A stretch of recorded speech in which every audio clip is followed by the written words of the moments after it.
بسم الله الرحمن الرحيم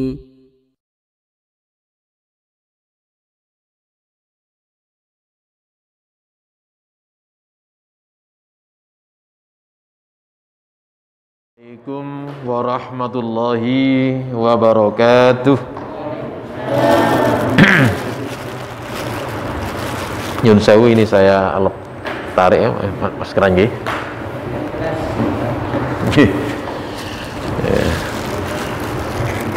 Alhamdulillahilladzi arsala rasulahu bil huda wa dinil haqq liyudhhirahu 'alad dini kullihi wa kafa billahi syahida. Asyhadu an la ilaha illallah wahdahu la syarikalah wa asyhadu anna Muhammadan abduhu wa rasuluhu la nabiyya ba'dah. Wassalatu wassalamu ala rasulillah wa ala alihi wa sahbihi wa mawala. Raditu billahi rabba wa bil islami dina wa bi Muhammadin nabiyya wa rasulah. Amma ba'du. Hadirin para jamaah salat maghrib Masjid As-Sakinah rahimakumullah yang saya muliakan. Mari terlebih dahulu kita awali dengan memanjatkan puja puji syukur kita kehadirat Allah Subhanahu wa taala. Alhamdulillah, Allah masih selalu mencurahkan karunia nikmatnya kepada kita, nikmat yang begitu banyak sekali. Satu dari sekian nikmat-nikmat tersebut, kita masih mendapatkan karunia berupa kesehatan. Masih sehat setelah kita, nggih? Sehat nggih? Alhamdulillah. Dengan nikmat sehat kita bisa beraktivitas sehari-hari, dan termasuk pada malam hari ini kita bisa memenuhi undangan Allah, melaksanakan sholat maghrib bisa berjamaah bersama-sama di Masjid As-Sakinah pada malam hari ini. Dan tentunya berbahagialah bagi orang-orang yang bisa membagi waktunya dimanfaatkan untuk ngaji, taklim seperti yang kita laksanakan pada malam hari ini. Insyaallah jamaah rahimakumullah, taklim yang kita lakukan ini bisa menjadi jalan yang termudah bagi kita untuk bisa menuju surganya Allah. Amin. Mikir gak enak ini. Double ini jadi. Mana itu? Masya Allah. Hadirin rahimakumullah, mari kita melanjutkan, masih meneruskan tentang puasa tatawu atau puasa sunnah. Saya agak lupa sampai di mana kemarin fotokopinya ya. Ada catatan mungkin barangkali bisa dia.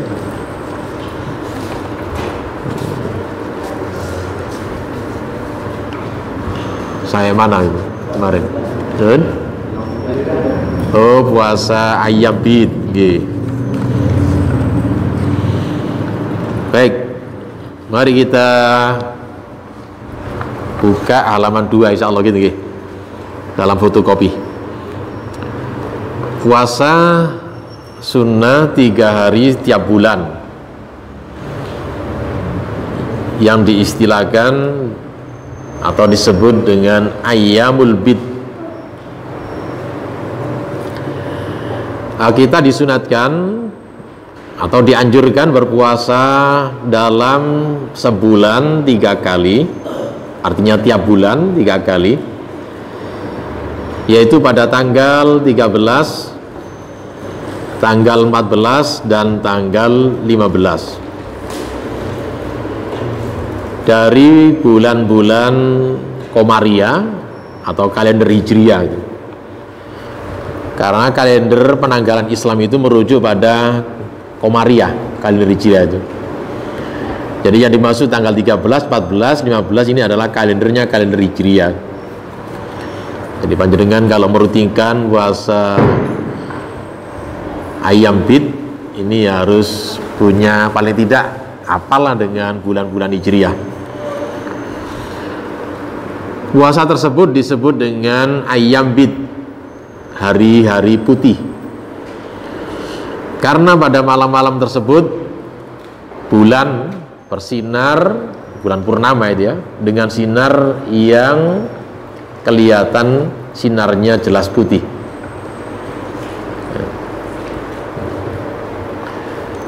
Adapun puasa ayyam bid jamaah rahimakumullah ini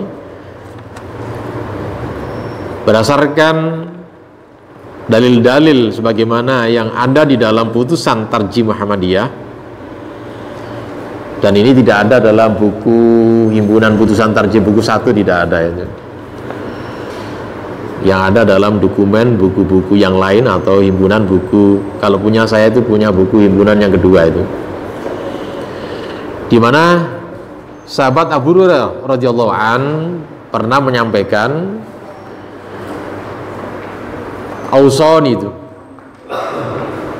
telah berpesan atau berwasiat kepadaku Khalili, kekasihku, ayu Rasulullah sallallahu alaihi wasallam bisalasin, dengan 3, artinya 3 amalan la ad'uhunna, di mana amalan tersebut kata sahabat Abu Hurairah tidak kami tinggalkan, tidak aku tinggalkan, hatta mutah, sehingga saya sampai wafat, sampai meninggal dunia. Di antara 3 pesan Rasulullah tersebut, di antaranya yang pertama saumi salah satu ayyam min kulli syahr, puasa 3 hari dari tiap-tiap bulan. Ini amalan yang diajekan atau dirutinkan, didawamkan oleh sahabat Abu Hurairah. Karena dia mendapatkan pesan dari Rasulullah, dan pesan ini tentu saja bukan khusus kepada sahabat Abu Hurairah.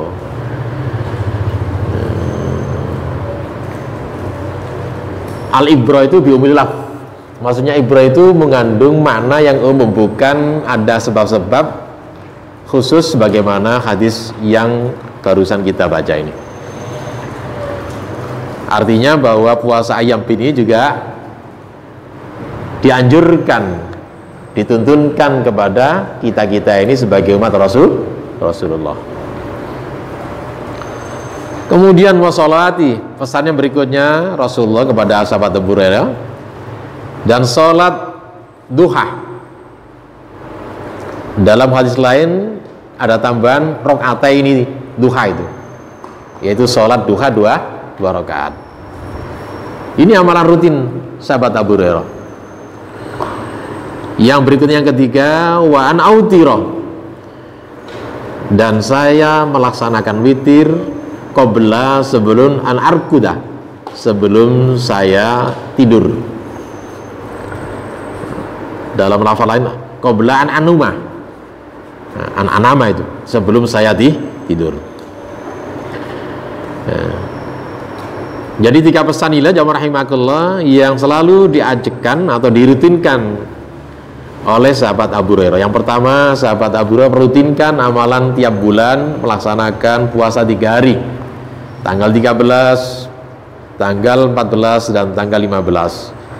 Dan sahabat Abu Hurairah juga merutinkan sholat duha 2 rakaat, dan dia juga merutinkan untuk melaksanakan sholat witir. Ini bisa bermakna sholat malam, karena sholat malam itu memang sangat melentek atau identik dengan witir ya. Kenapa kok witir? Karena sholat malam selalu diakhiri dengan rakaat yang kasal atau rakaat yang tidak genap. Bisa rakaatnya yang paling pendek, paling singkat 1 rakaat, ini witir itu.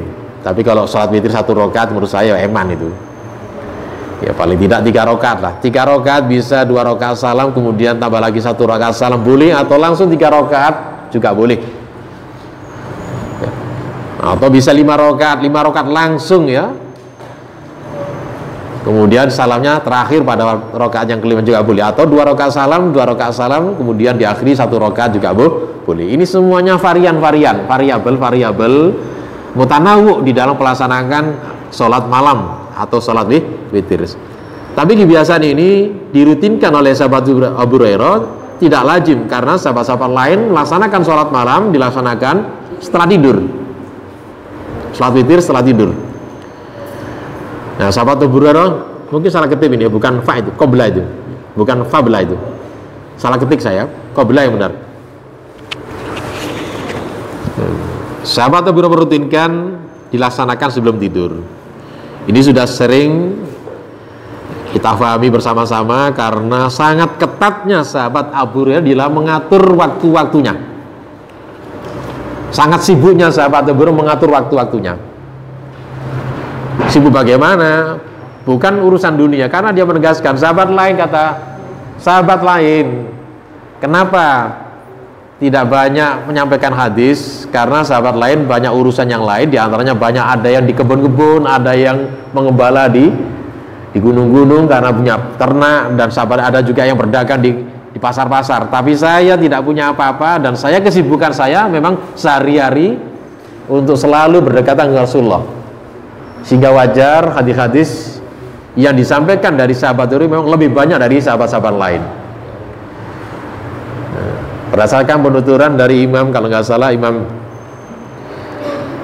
siapa itu ya, dalam kitabnya catatan-catatan hadis dari sahabat Abu Hurairah kurang lebih hampir 5.000 hadis, mencatat hadis berdasarkan sumbernya dari sahabat Abu Hurairah, melebihi dari sahabat lain, termasuk melebihi dari istri Rasulullah sendiri. Nah, hadis yang berikutnya jamaah rahimakumullah, mari kita lanjutkan. Bersumber dari sahabat Abdullah bin Amr, ini sudah sering saya ceritakan.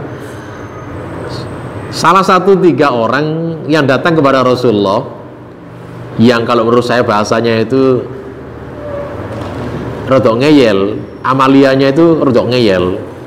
Ia kepingin menjadi manusia yang paling hebat dalam masalah taatnya kepada Allah. Satu diantaranya kalau saya Abdullah bin Amr itu, saya kepingin puasa selamanya itu. Kata Rasulullah, saya juga senang puasa itu, tapi suka saya ya nggak selamanya puasa saya itu. Sampai ada tawaran-tawaran, sudahlah kalau kamu ingin puasa ya usahakan puasa tiap bulan sehari. Saya masih kuat ya Rasul, tambah lagi. Ya sudah, tambah lagi 2 hari. Saya masih kuat ya Rasulullah. Ya sudahlah, tambah lagi 3 hari. Sampai akhirnya Rasulullah, ya sudah, yang terakhir ini tidak ada tambahan lagi. Sehari puasa, sehari dia. Itulah puasa sunnah yang terbaik. Nanti akan kita bicarakan tentang masalah puasa sunnah Nabi Daud. Sudah tidak ada lagi puasa sunnah yang terbaik kecuali puasa Nabi Daud. Kemudian Rasulullah diakhiri dengan hadis yang terkenal, faman roiba an sunnati, barang siapa yang gak suka atau benci kepada sunatku, kebiasaan cara-cara ibadahku, falaysa minni, ya bukan golongan aku. Nah, termasuk konteksnya puasa ini pada sahabat-sahabat tadi Abdullah bin Amr itu. Ada lagi, saya ingin sholat terus, tidak tidur semalam, terus-terusan. Ada lagi, saya tidak mau mendekati wanita, artinya tidak mau nikah itu. Kemudian Rasul menegaskan, tidak ada orang yang, maksudnya itu yang paling takwa di sisi Allah itu kecuali aku, karena Rasulullah memang ditulis oleh Allah seperti itu. Maka kalau kamu tidak suka kepada sunnahku, ya tidak termasuk golonganku. Saya juga nikah, saya punya istri ya, saya juga sholat malam, tapi juga saya tidur. Saya juga puasa, tapi juga saya tidak puasa, artinya saya juga berbuka, tidak puasa. Itulah cara-cara kebiasaanku. Barang siapa tidak suka dengan sunnahku, cara-cara ibadahku, ya bukan golonganku. Dari sinilah jamaah rahimakumullah, hulul itu, hulul maksudnya berlebih-lebihan dalam masalah ibadah yang tidak ada contohnya, inilah oleh ulama sangat ditolak. Karena contoh ibadah kita itu harus merujuk pada Rasulullah. Apapun yang kita lakukan, semuanya harus merujuk pada perilaku ibadah Rasulullah. Termasuk dalam masalah puasa itu. Ini.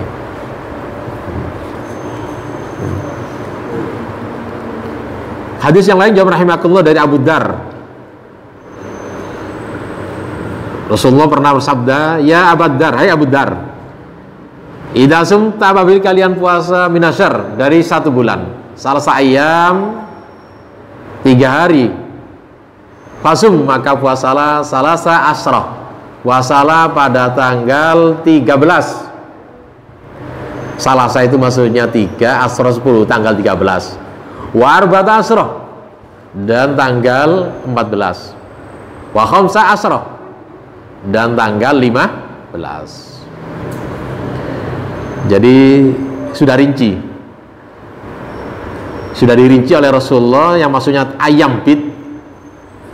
Pemahaman arti ayam bid itu sudah dirinci, tanggal-tanggalnya sudah jelas, yaitu tanggal 13, tanggal 15, dan tanggal 15. Ini sudah terinci itu. Ada lagi juga ada hadis lain disampaikan dari Ibnu Mulham. Dari ayatnya dia berkata, ada Rasulullah SAW ya'muruna, memerintahkan kepada kami an-nasuma, untuk melaksanakan puasa al-bid, putih, maksudnya hari-hari putih. Di antaranya salasa asroh, yaitu tanggal 13, wa arba'ata asroh, asrota, tanggal 14, wa khamsa asarota, tanggal 15. Waqala, kemudian Rasulullah mendekatkan, hunna, puasa yang 3 hari tadi, kahayatil dar, ini sebagaimana bisa memberikan cahaya sinar selama 1 tahun. Artinya bisa diibaratkan kebaikannya sama dengan melaksanakan puasa 1 tahun. Nah, begitu nggih. Ada lagi hadis yang terakhir dalam catatan fotokopi ini. Karena adalah Rasulullah SAW la yuftiru, Rasulullah tidak berbuka, artinya dia ayam bid, pada hari bid. Artinya kalau tidak buka ternyata puasa Rasulullah pada ayam bid fi hador, dalam keadaan hadir, artinya tidak safar, mukim di rumah. Wala safar, dan Rasulullah tidak melaksanakan puasa ayam bid ketika Rasulullah sedang safar. Jangankan puasa sunnah, sedangkan puasa saja wajib pun Rasulullah memberikan rukhsah seluas-luasnya. Wajib itu ya, Ramadan itu seluas-luasnya bagi orang safar. Karena itu rukhsah itu pilihan. Tapi kalau pilihan ini misalnya diambil, Allah sangat suka. Begitu kan ada hadis ya, panjenengan dikasih diskon oleh Allah, kemudian diskonnya diambil, Allah lebih suka itu. Karena dalam kitab yang lain disebutkan, insya Allah disebutkan hatinya dalam kitab Bulughul Maram, Allah itu sangat suka memberikan kepada hambanya keringanan, kemudian diambil oleh hambanya. Itu sangat disukai oleh Allah. Nah, kalau panjenengan misalnya kalau Ramadan panjenengan usah kemudian tak puasa, diambil, Allah lebih suka. Nah, itu pun oleh ulama diulas panjang lebar tentang masalah safar saat melaksanakan Ramadan. Saya lebih tertarik dengan ulasan Syekh bin Baz. Dia mengatakan jika misalnya dia kuat, tidak ada halangan sama sekali, dirasa tidak ada halangan, tidak memberatkan, dia lebih baik melaksanakan puasa wajib, maksudnya Ramadan ketika safar. Kenapa alasannya? Karena nanti kalau dia itu mengqadha puasa Ramadan amat berat. Kenapa begitu alasan berat? Karena puasa Ramadan kalau mengqadha itu kan tidak sama-sama dengan puasa orang-orang yang suasana beda itu. Memang suasana orang-orang di sana, ya orang-orang dulu juga sama itu. Islamnya selama Ramadan memang menunjukkan Ramadan betul. Tidak ada warung-warung yang misalnya buka makanan keleran di jalan, itu tidak ada itu. Sehingga gangguan-gangguan di jalan itu memang tidak begitu berat. Tapi sekarang di Indonesia, Ramadan gak Ramadan podo ae itu. Kalau di Indonesia loh ya, sama saja di Indonesia itu. Warung buka di mana-mana walaupun ditutupi itu. Itu udah kelihatan tapi kakinya kan kelihatannya gitu. Nah, kalau kondisi seperti bagaimana? Ya, monggo itu analisanya, itu alasan-alasan karena uruf adatnya, kebiasaan orang Arab seperti itu. Kalau Ramadan memang suasana mendukung sekali untuk puasa, sehingga kalau ada orang tidak puasa itu dia merasa malu. Nah, kalau misalnya mengkodok Ramadan di bulan Ramadan amat berat. Kenapa? Karena orang-orang sudah dalamnya puasa. Itu alasan-alasan alasan yang sangat rasional itu. Jika seperti itu, maka bagi beliau mengatakan kok lebih baik dia puasa, karena dia mengkodok puasa lebih berat. Nah, begitu. Tapi kalau misalnya kalau dia puasa Ramadan sangat berat, menyusahkan, lebih baik dia tidak puasa. Itu lebih baik, justru lebih baik. Ya, itu bagus ya rahimakumullah ini. Ini saya tambah karena kaitannya hadisnya tadi yang terakhir ini, Rasulullah saat di rumah tidak bepergian, Rasulullah melaksanakan puasa ayam bid, tapi kalau Rasulullah bepergian safar, Rasulullah tidak melaksanakan puasa ayam bid. Sampai di sini tentang masalah puasa ayam bid. Kalau ada yang mau menanyakan, monggo silakan ditanyakan. Silakan.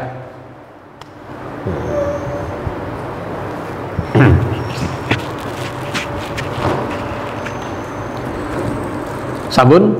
Tidak ada? Baik, kita lanjutkan puasa sunnah yang terakhir ini.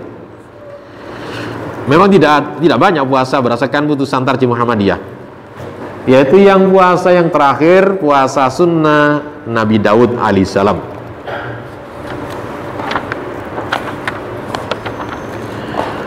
Puasa Daud adalah puasa tatawu,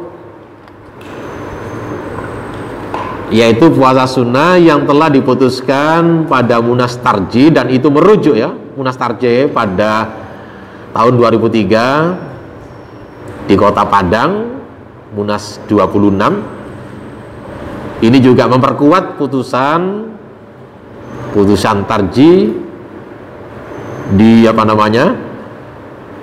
di Garut. Maaf ya, bukan di Garut, insya Allah insya Allah di Garut, betul ya, di Garut, dalam buku yang kedua itu. Jadi memperkuat dari keputusan Muktamar Tarjih di Garut, di mana puasa Daud merujuk pada ketepatan dalil ya, yaitu hadis yang disampaikan dari ini, kembali lagi sahabat Abdullah bin Amr tadi, bin As itu radhiyallahu anhu itu, yang hobinya puasa ini sahabat ini. Akhbarahu, mengkabarkannya dia, anna Rasulullah sallallahu alaihi wasallam, Rasulullah sallallahu qala lahu, menyampaikan kepadanya, ahabbus salat, ahabbu, yang sangat dicintai salat, ilallahi, yaitu salat menurut pandangan Allah, di sisi Allah. Salat maksudnya salat sunnah, itu salat waktunya seperti yang sebagaimana dilakukan oleh Nabi Daud, salat Daud alaihissalam. Wahyu siam, dan puasa yang dicintai ilallah oleh Allah, siam Daud, siam puasa Nabi Daud. Wakana adalah penjelasan dari Rasulullah, wakana adalah yanamu Nabi Daud tidur nisful lail, tidurnya itu bukan semalam suntuk, hanya separuh malam. Wayakumu sulusun, dan dia bangun sepertiga malamnya. Itulah itu terbaik sholat malam. Dan tadi sudah saya katakan, rata-rata sahabat sholat malamnya dilaksanakan memang sulusul akhir, maksudnya sepertiga malam yang terakhir. Wayanamu sulus, kadang tidurnya hanya seperenam. Wayasumu, kemudian Nabi Daud puasa yaum, puasa sehari. Wayuftiru, dan berbuka maksudnya tidak puasa yauman ya, sehari puasa sehari tidak. Itulah puasa yang dicintai oleh Allah, dan itulah kalau kita kaitkan dengan waktu sholat sunnah yang dicintai oleh Allah, yaitu sepertiga malam yang terakhir. Tadi di depan saya katakan bahwa Abdullah bin Amr bin As ini memang hobinya puasa, menghadap pada Rasulullah, ingin puasa terus-terusan. Ya janganlah jatuhnya. Ya seperti ini tadi hatinya. Kemudian hadis yang lain, An Abdullah bin Amr juga ini. Dia mengatakan, qala Rasulullah SAW, afdhalus siyam, seutama-utama atau seafdol-afdolnya siam puasa, maksudnya puasa sunat siam, yaitu puasa Nabi Daud alaihissalam. Wa kana adalah Nabi Daud puasa yasumu yauman, puasa sehari, wa yuftiru yauman, dan tidak berpuasa, berbuka maksudnya itu tidak puasa sehari. Nah, jadi siling-silingan itu. Sehari puasa, sehari tidak, sehari puasa, sehari tidak. Itulah jamaah rahimakumullah dasar-dasar hadis-hadis, masih banyak lagi tapi cukuplah dua ini saja sudah sangat jelas, di mana hadis ini ya mengandung faedah hukum tentang masalah tuntunan puasa sunnah Nabi Daud alaihissalam, dan itulah puasa sunat yang terbaik. Sehari puasa, sehari tidak. Sampai di sini jamaah rahimakumullah. Nggih, sampun cukup nggih. Tuntas ya. Oh, masih ada lagi ini barang. Oh, masih ada lagi. Kita baca lagi.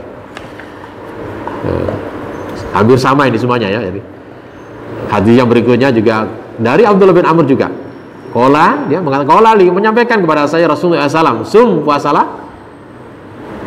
sauma Nabiullah Daud. Puasalah sebagaimana Nabiullah Daud alaihissalam. Wala tazid. Nah, ini tadi. Terang. Jangan kamu tambah alih atasnya itu. Qultu ya Rasulullah, wa makana siang muda, apa yang dimaksud dengan puasa Daud? Rasulullah mengatakan karena yasumu yauman wa yuftiru yauman, adalah Nabi puasa sehari dan puasa sehari tidak puasa. Nah, itulah puasa-puasa sunnah yang diputuskan dalam Muktamar Tarjih insyaallah di Garut dan dikuatkan dalam Munas Tarjih di Padang tahun 2003. Terakhir ini tuntas masalah puasa sunat, itu saja, tidak banyak jamaah rahimakumullah. Kalau ada yang mau ditanyakan, dibahas, diskusi, moga silakan. Silakan.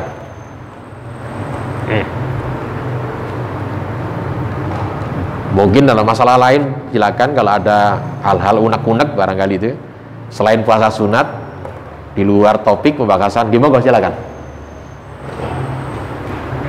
Gimana Bapak?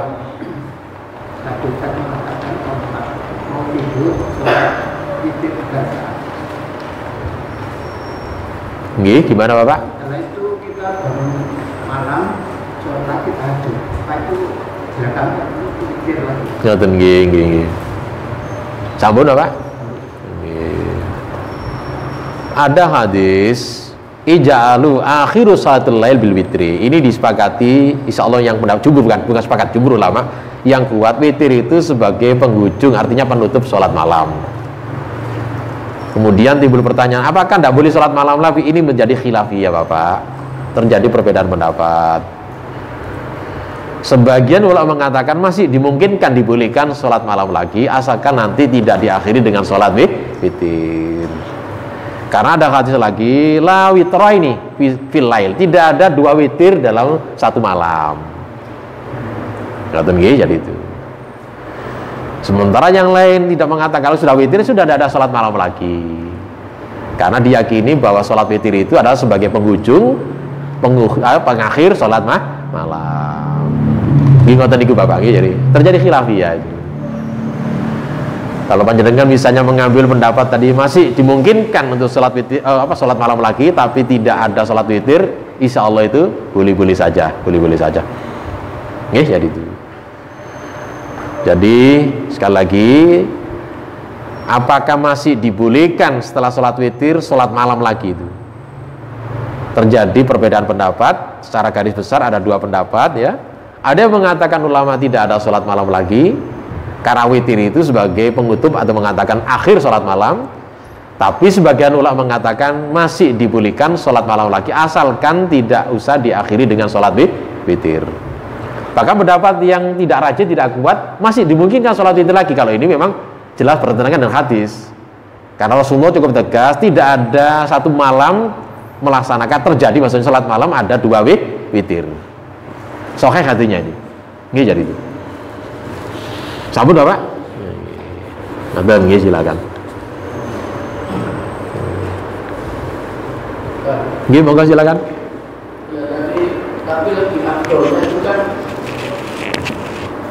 dari bangun dulu baru sholat tahajud ya. Sebenarnya ini bangun jam 3, saya katakanlah subuhnya itu jam 10. Nggih. Bangun katakanlah jam 10 kan masih bisa sholat tahajud dan tidur. Nah, kalau orang itu sekarang itu belum tidur mikir dulu, ini kan namanya kan ngentengkan itu. Oh, bukan dulu aja lah. Kalau sudah dirutinkan katakanlah kita tuh tidur bangun jam 2 atau jam 3. Nggih, paham nggih. Nggih. Bukan ngentengkan, seperti Abu Hurairah bukan ngentengkan karena memang Nyun Sewu sudah sering saya katakan waktunya sangat ketat di dalam pengaturan waktu-waktu jadwalnya itu. Dengan alasan melaksanakan witir di awal, dia ada, insya Allah ada kegiatan-kegiatan yang lebih penting daripada itu. Jadi itu. Untuk mencari hadis, menghafalkan hadis, ya, insya Allah digunakan waktunya untuk itu oleh Abu Hurairah. Bukan mengentengkan. Kenapa kok Abu Hurairah kok mengajarkan sholat witir sebelum tidur? Ini Abu Hurairah. Tapi sekali lagi, sahabat-sahabat lain banyak cerita. Karena itu juga cara-cara Rasulullah juga variannya itu banyak sekali cara sholat malamnya. Karena Rasulullah awal waktu. Ini menunjukkan memang keluasan Rasulullah memberikan seperti ini memang dibolehkan. Sebelum tidur kata Rasulullah sholat. Tapi yang sering Rasulullah melakukan sholat malam setelah tidur, dan lebih sering lagi sepertiga malam yang terakhir.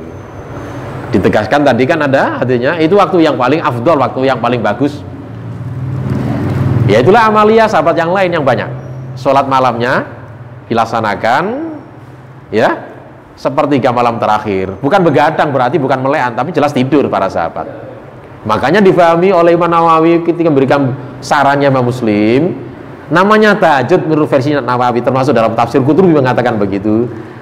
Arti tahajud sebenarnya itu kan sebenarnya luas. Kalau kita lihat kamusnya itu penjelasannya luas sekali. Tahajud artinya orang-orang yang dalam bahasa saya itu begadang malam. Begadang itu bisa tidur, bisa tidak tidur, begadang malam itu. Tapi Imam Nawawi memberikan penjelasan secara stressingnya, pendekatannya. Tahajud itu adalah setelah tidur, itu Imam Nawawi. Termasuk Imam Qurtubi mengatakan begitu dalam tafsirnya itu. Tapi insya Allah jamaah rahimakumullah, tahajud itu artinya sebetulnya bukan sehabis tidur. Sholat malam itu menurut versi Tarjamah Muhammadiyah kan begitu. Dalam pembahasan kitab sholat malam itu. Sholat malam itu artinya luas. Bisa sholat witir, sholat malam. Bisa sholat tahajud, sholat malam. Qiyamul lail termasuk sebutan sholat malam. Iya jadi itu. Kalau dalam ruang Ramadan, sholat tarawih itu sholat malam. Itu versi Tarjamah Muhammadiyah. Ya. Jadi tidak ada diistilahkan ada khusus sehabis tidur disebut sholat tahajud, tidak begitu. Ya jadi itu. Kalau sebelum tidur misalnya sholat malam, tidak begitu pemahaman Muhammadiyah. Panjenengan buka lagi dalam bab sholat malam. Jadi mengertikan sholat malam di sana ada catatan kakinya dalam catatan penjelasannya. Sholat malam itu termasuk sholat witir.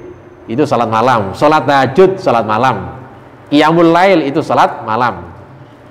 Dalam bulan Ramadan, salat tarawih itu salat malam. Padahal kita salat malam kan tarawihnya rata-rata Nyun Sewu kan waktunya apa? Awal kan, tidak ada yang tidur kan. Rata-rata kan sehabis salat isya. Itu termasuk salat malam dan itu bisa dikatakan salat tahajud. Ngoten nggih jadi itu. Sampun. Ada kata-kata abdolnya tuh sudah tidur kan? Tidak ada bahasanya apa namanya istiqomah, maksudnya bangun minan naum itu tidak ada itu.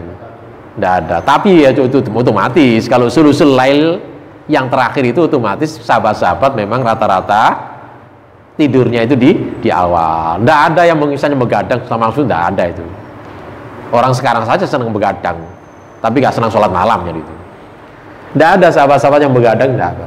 Rata-rata memang tidur, mengikuti jejak Rasulullah. Rasulullah kan tidak boleh itu. Rasul mengatakan jangan itu begadang untuk sholat malam, tidak bagus kata Rasulullah. Ada penegasan lagi, tubuhmu itu punya hak.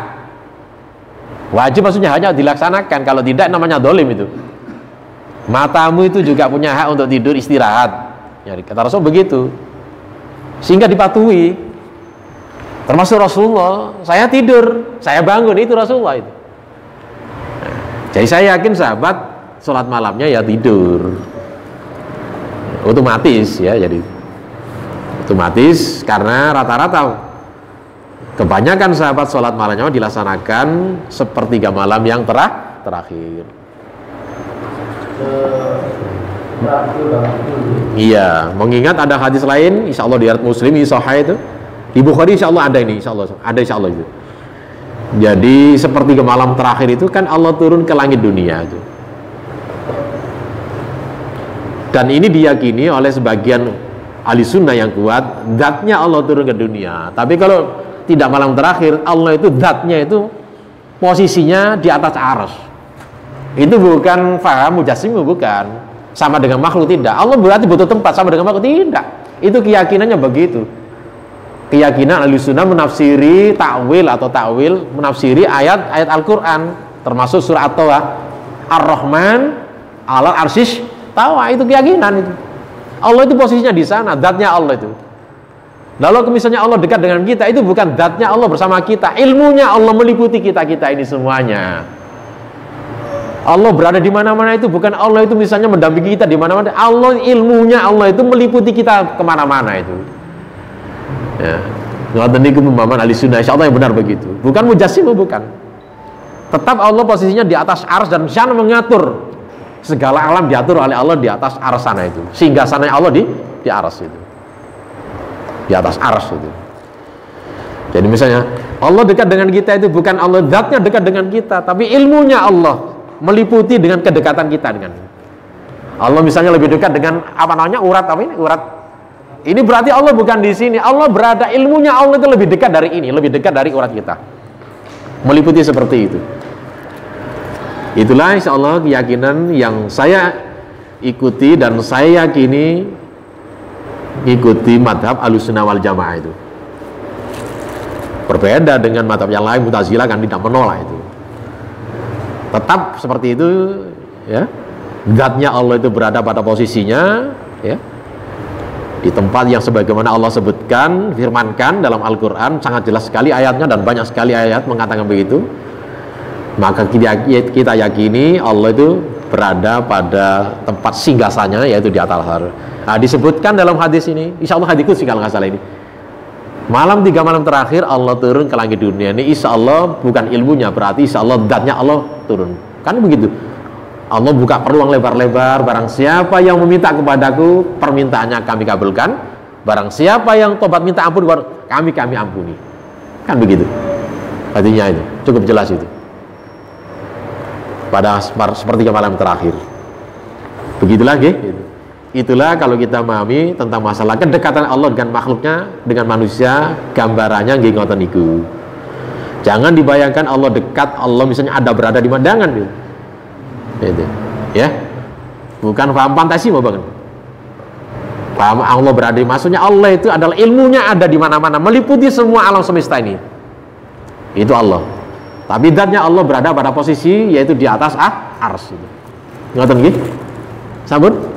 Monggo kalau ada lagi monggo silakan.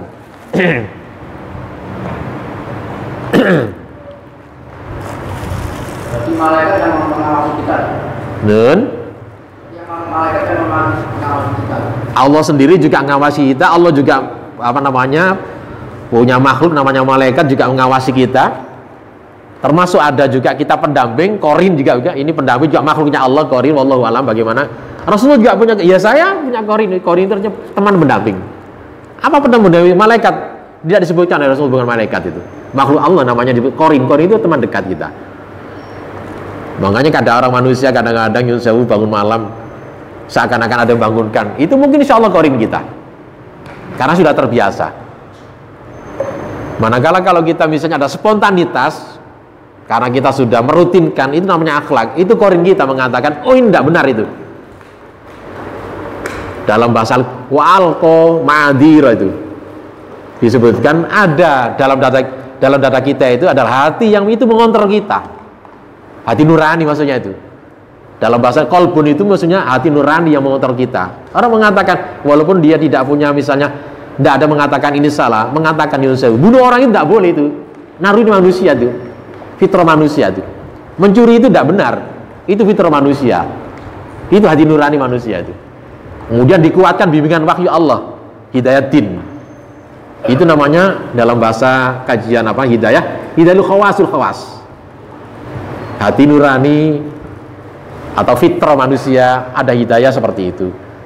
Hewan juga ada khawasil khawas ya, sunatullah, tapi hewan tidak dibimbing dengan hidayatin. Kita dikuatkan dengan agama hidayatin. Tapi walaupun agama membimbing kita, sudah berkali-kali diingatkan, sudah dekat masjid rumahnya diingatkan, suruh melakukan masjid, perintah agama, perintah sudah hidayah agama. Tapi kalau ini belum sampai hidayah taufik nyampe pada datanya, tidak akan bisa masuk di sana itu. Hidayah taufik ini memang hak semata-mata prerogatif Allah. Tidak bisa dipengaruhi, tidak bisa diotak-atik itu.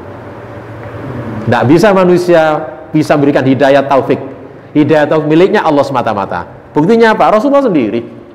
Betapa Rasulullah sangat cintanya kepada orang-orang yang sangat dicintai, termasuk pamannya itu. Kan nggak tahu jelas itu. Akhirnya turun ayat, Innallaha la tahdi man ahbabta, kan gitu. Muhammad, engkau tidak akan bisa memberikan hidayah, maksudnya hidayah taufik kepada orang yang engkau cintai, termasuk pamanmu sendiri. Ketika Allah tidak memberikan hidayah tauhid. Jadi hidayah tauhid hanya miliknya Allah semata-mata. Nah, ini makanya kita minta hidayah, maksudnya ihdinas siratal mustaqim. Ihdinas hidayah itu sudah ada, agama itu Al-Quran hidayah. Tapi kalau kita minta di sini maksudnya selain Al-Quran petunjuk agama ini sudah ada, hidayah taufik kita minta kepada Allah supaya ada bimbingan mengarahkan hidup kita ini. Gak henti-hentinya kita minta hidayah taufik kepada Allah, karena namanya ya muqallibal qulub. Ketika itu maksudnya hati nurani kita itu berbalik-balik, nggak bisa ya, namanya bolak-balik ya seperti itu. Kadang-kadang ada turun, ada naik. Iman juga begitu. Yazid banyak kus. Lagi ngaji seperti ini mungkin iman kita semakin kuat, semakin kokoh. Tapi keluar masjid mungkin iman kita tergoda dengan di jalan-jalan. Ini yang muqallibal qulub. Makanya kita minta ya muqallibal qulub. Siapa itu? Allah. Sabik. Nah, tegakkan, kuatkan qalbik ala dinik. Nah, hati saya pada agamamu. Nah, begitu nih. Jadi sekali lagi hidayah taufik ini memang hak semata Allah semata-mata yang punya itu. Ngoten nggih. Jadi kalau sudah hidayah taufik disampaikan atau menyampai kepada masing orang, tidak ada yang bisa menghalang-halanginya. Gitu? Berangkat ya berangkat. Hujan deras misalnya ngaji ya ngaji berangkat. Nah, ngoten niku sudah hidayah taufik ngoten niku. Sudah kalau nggak ada yang bisa menghalang-halangi. Karena dorongan hidayah taufik sangat kuat pengaruhnya kepada mengaruh keimanan kita ini. Nyun sewu, sekali lagi jangan kita nyun sewu melupakan untuk selalu minta petunjuk kepada Allah, karena hidayah tauhid hanya milik Allah semata-mata. Dengan kan seringkan ihdinas siratal mustaqim, maksudnya begitu, insyaallah begitu. Ngaten? Tambah dari saya. Monggo Bapak. Nggih sampun, monggo silakan lanjut nggih. Ya, itu mengenai koin. Nggih. Selama ini yang saya ketahui dari pengajian itu, kita yang menyebut bahwa koin itu adalah jin. Nah, ini tadi disebutkan bahwa koin itu ada jenis maksud dari jin. Tapi yang benar yang mana? Saya tidak pernah mendengarkan penjelasan atau keterangan dalil hadis bahwa korin disebut oleh Rasulullah di jin, itu tidak. Ia mengatakan korin itu. Korin itu di dalam penjelasan tafsir-tafsir dan arti terjemahnya adalah teman dekat kita yang mendampingi kita selain malaikat. Rasulullah tidak menerangkan malaikat, ya korin gitu Rokin. Waktu Al-Quran juga disebutkan kok korin Pak. Semuanya juga. Rasulullah mau menegaskan, termasuk menjadi ya sama, saya juga punya korin itu. Korilah yang membimbing saya, juga mendampingi saya untuk ya ini mendampingi saya untuk, artinya mengarahkan kepada kebenaran-kebenaran itu. Semua orang punya korin, bukan dikatakan jin itu enggak. Nah, bahasa jin itu nyun sewu dalam bahasa ilmu lain dikatakan, diistilahkan khodam. Khodam itu kalau diterjemahkan ya apa khodam itu ya? Ya khodam. Khodam itu pembantu kita. Membantu kita, maksudnya pembantu bukan membantu yang dohir, itu bukan, yang nggak nampak. Nah, khodam ini nyusul bisa kita undang, bisa kita minta, dan bisa datang dengan sendirinya. Khodam kalau diminta biasanya pakai ya nyun sewu, pakai istilahnya itu nggak gratisan, pakai apa namanya, barter istilahnya itu. Saya mau bantu begini-begini tapi syaratnya begini-begini, ya itu namanya jin khodam. Akhirnya lahirlah ilmu-ilmu, ya ilmu macam-macam yang sumber intinya nyun sewu adalah dari sihir. Sihir sudah ada, cuman bahaya sudah dulu Pak. Zaman Nabi dahulu sudah ada sihir itu. Nabi Sulaiman itu kan banyak cerita, di sana kan ada Harut Pak Marut, insya Allah ini malaikat, tapi diuji oleh Allah kepada mereka, dikatakan Harut ngajar sihir. Tidak, Harut tidak ngajar sihir karena itu malaikat. Ini fitnah ujian bagi orang-orang, kan begitu dalam Al-Quran. Yang ngajar sihir itu adalah setan, ya, diantaranya itu ya, kemudian jin itu, sihir. Akhirnya wujudnya banyak berbagai macam ilmu-ilmu, bahasa Jawa ilmu kelnik itu, ilmu pedukunan, itu sihir.